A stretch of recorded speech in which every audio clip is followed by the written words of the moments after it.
আসসালামু আলাইকুম প্রিয় দর্শক, স্বাগত জানাচ্ছি খবর লালমনিরহাট অনলাইনে। দর্শক, আমরা এই মুহূর্তে ঢাকার কমলাপুর রেলওয়ে স্টেশন থেকে সরাসরি যুক্ত হয়েছি খবর লালমনিরহাট অনলাইনে। দর্শক, আপনাদেরকে একটু জানিয়ে রাখি যে ঘরে ফেরা মানুষ যে রয়েছে, নারীর টানে বাড়ি ফেরা, ঈদকে সামনে রেখে কিন্তু আর 2 দিন পরেই কিন্তু ঈদ উল ফিতর উদযাপিত হবে। সেই ঈদকে সামনে রেখেই কিন্তু কমলাপুর রেলওয়ে স্টেশনে কঠোর নিরাপত্তার মাধ্যমে যাত্রীরা বা ট্রেনে রেলযোগে বাড়ি ফিরছেন। প্রচুর ভিড় কিন্তু আমরা দেখতে পাচ্ছি এবং আপনাদেরকে সরাসরি দেখাচ্ছি কমলাপুর রেলওয়ে স্টেশন থেকে। দর্শক, আরও একবার যদি আপনাদেরকে বলি যে এই নারীর টানে যে বাড়ি ফেরা যে কর্মজীবীরা রয়েছে, যে ঢাকায় যে চাকুরি করে, তারা কিন্তু গ্রামের বাড়িতে ফেরার উদ্দেশ্যেই কিন্তু এই কমলাপুর রেলওয়ে স্টেশনে এসেছেন এবং ট্রেন যোগে তারা কিন্তু বাড়ি ফিরছেন। আমরা এখানকার দু একজনের সাথে কথা বলেছি, তারা জানিয়েছেন যে এবার যে ট্রেনের শিডিউল যে সময়গুলো রয়েছে সেগুলো কিন্তু সঠিক সময়ে ছেড়ে যাচ্ছে এই কমলাপুর রেলওয়ে স্টেশন থেকে। এর আগে কখনো কিন্তু কোনো ঈদে আমরা কথা বলে জানতে পেরেছি যে কোনো ঈদেই কিন্তু এই রকম সঠিক শিডিউল সময় মতো ট্রেনগুলো ছাড়েনি। এবার কিন্তু যাত্রীরা স্বস্তি নিয়েই ফিরছেন তাদের দেশের বাড়িতে ঈদ করার লক্ষ্যে। দর্শক, আমরা এই মুহূর্তে কমলাপুর রেলওয়ে স্টেশন থেকে সরাসরি যুক্ত হয়ে আপনাদের সাথে যুক্ত রয়েছি খবর লালমনিরহাট অনলাইনে। আমি আনিসুল ইসলাম রাজীব। দর্শক, সাথেই থাকুন।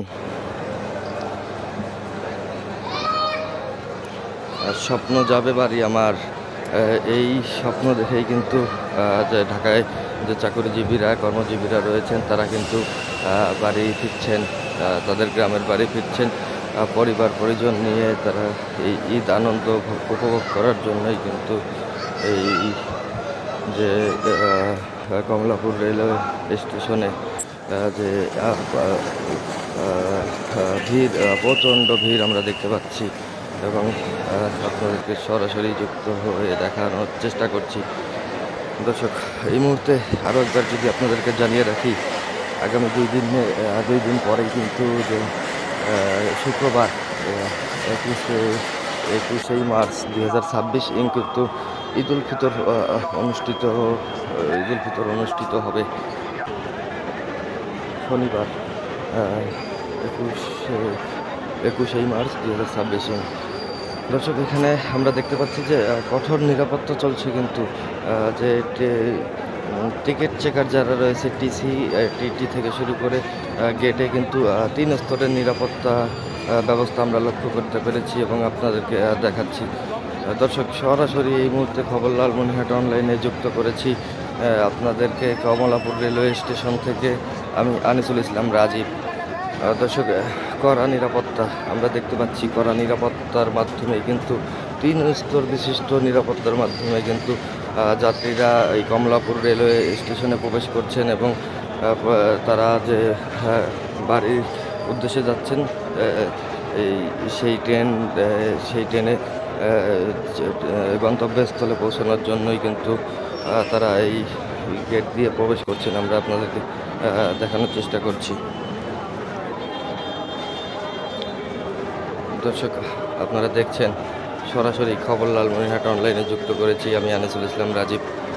এখানে যারা টিসি রয়েছে আমরা কথা বলেছি, টিকিট কালেক্টর যারা রয়েছে আমরা কথা বলেছি তাদের সাথে। তারা কিন্তু মানে কঠোর নিরাপত্তার মাধ্যমেই যে টিকিট চেক করে, টিকিট ছাড়া কিন্তু কোনো ব্যক্তি এই স্টেশনের ভিতরে গেট দিয়ে ঢুকতে পারছেন না। আমরা যেমনটা দেখানোর চেষ্টা করছি। দর্শক, আপনারা দেখছেন, সাথেই থাকুন।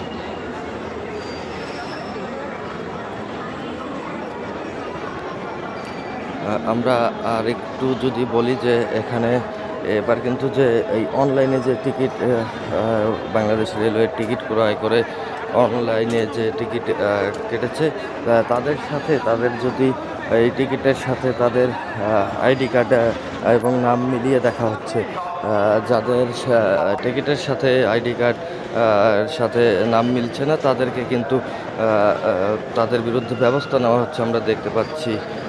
এবং আপনাদেরকে সরাসরি দেখাচ্ছি। দর্শক, এই মুহূর্তে কমলাপুর রেলওয়ে স্টেশন থেকে আপনাদের সাথে যুক্ত আছি খবর লালমনিরহাট অনলাইনে। আমি আনিসুল ইসলাম রাজীব। দর্শক, সাথেই থাকুন।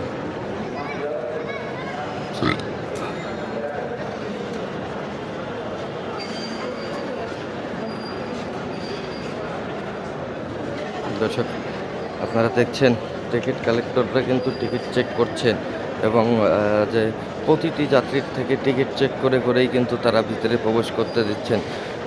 আমরা বাহিরে দেখেছি ৩ স্তরের নিরাপত্তা ব্যবস্থা রয়েছে এখানে, যে আইন শৃঙ্খলা বাহিনীর সদস্যরা তৎপর রয়েছে আমরা যেমনটা দেখছি।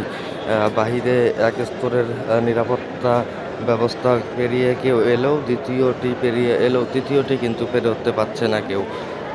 আমরা সরাসরি আপনাদেরকে এই কমলাপুর রেলওয়ে স্টেশন থেকে দেখাচ্ছি। দর্শক, প্রিয় দর্শক, এই ছিল কমলাপুর রেলওয়ে স্টেশন থেকে আজকের এই সর্বশেষ খবরাখবর।